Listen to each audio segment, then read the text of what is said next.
Yo, what's going on, guys? And today we'll be talking about the Indiana Pacers 2023 offseason recap. So I want to hear right down below in the comment section after you guys hit that like and subscribe button. Your boy just moved to Miami. I'm about to start graduate school next week, so we got bills to pay, ladies and gentlemen, and a lot of work to do. And your support is the world to me. So let me hear your thoughts down below. What do you think of the Pacers offseason? So let's get right into it, and I'm going to take a sip of water because you got to stay hydrated. Hydration is key, ladies and gentlemen. Let me take that sip of water. Now, in the realm of professional sports, blockbuster signings and high-profile trades, etc., the city of Indianapolis, the state of Indiana, which is known for their basketball, is typically quiet, but they're very strategic. They've laid the foundation for their success around Tyrese Haliburton. And the Indiana Pacers, I think, had the perfect embodiment of this subtle but calculated approach that, yes, they lost some guys, but they brought in multiple guys. I think the thing is I believe in this quiet offseason that the Pacers had. The Pacers, heading into last season, it was kind of a mix of like skepticism and like, were they going to blow it up?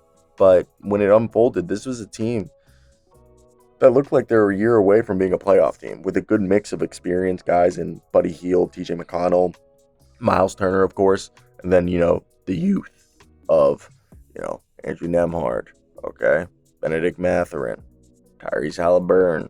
Now they got Jordan Nwora, okay. They also have Buddy Hield that I didn't mention. They got Ben Shepherd, who looks like a dog. Aaron Nesmith isn't that bad. Bruce Brown got brought in, okay? Like, these are good things. So, if you look at this offseason, Bruce Brown coming from the Denver Nuggets after winning a championship is great. It brings the defensive tenacity and versatility that they need, that Brown can guard every single position, can play every single position, can do everything. And they got him basically on a deal that if it doesn't work out, they can get rid of him next year. Jarris Walker with the 8th pick. Dude, this guy looks like a volleyball player when he blocks shots. With that, perfect blend of athleticism and skill. This guy could be like the next Paul Millsap, but more athletic. The ability to impact both sides of the floor, the palpable sense of excitement that, you get when you watch him underscores the type of foundation this team is building, especially with the other pick that they had with Ben Shepherd, 26, who's, tailor-made for today's game, with the ability to stretch the floor and provide scoring off the bench, which is such an important aspect of, an NBA's offense, especially Rick Carlisle's. His immediate scoring punch looks like it's going to be awesome next to Benedict Mathurin. And then trading for Obi Toppin from the Knicks is going to give him some more athleticism and energy, highlight reel dunks, three-point shooting, and maybe, Rick Carlisle gets Obi Toppin to play some defense. And I think he could give this good presence off the bench that will help this team be this dynamic, well-rounded roster. Now, obviously losing O'Shea Brissett to Boston, trading away Chris Duarte aren't really going to be things that are huge. Yes, Brissett, his transition basket and, energy is going to be missed. And Duarte was a first-round pick that we're going to say was wasted because he just got a second-round pick back.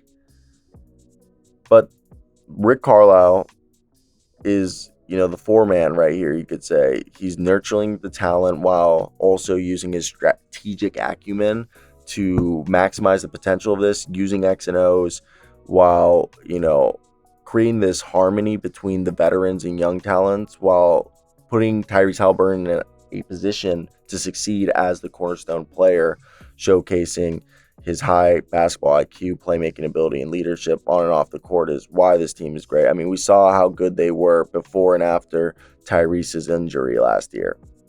So obviously, building around Haliburton, having Rick Carlisle believe in Haliburton is what's going to be the stability and the direction of the Pacers' future, and that's why they've done. So I think this team is definitely, the Pacers' quiet offseason might just hold the key to their transformation from a retooling team to an actual formidable force like they were in the early 2010s. Their mix of veteran leadership and youth exuberance has resulted in a roster that is surprisingly deep and dynamic. The team's commitment to defense further reinforces their competitiveness on both ends of the floor. With the pressing question in mind, did the Pacers quietly have a good offseason? I think the answer is yes. The Pacers' subtle but strategic moves, with Rick Carlisle in the shadows, with Tyrese Haliburton, Andrew Nembhard, Benedict Mather, and all the young talent, mixed with Buddy Hield, TJ McConnell, Miles Turner, etc., has set this team up to be a team that at least is a play-in team, if not top 6 seed in the East. And as the season continues, we're going to see the true testament of the power of this team, but it's all going to take patience, the intrinsic blend of talent that defines success in basketball doesn't come in one day.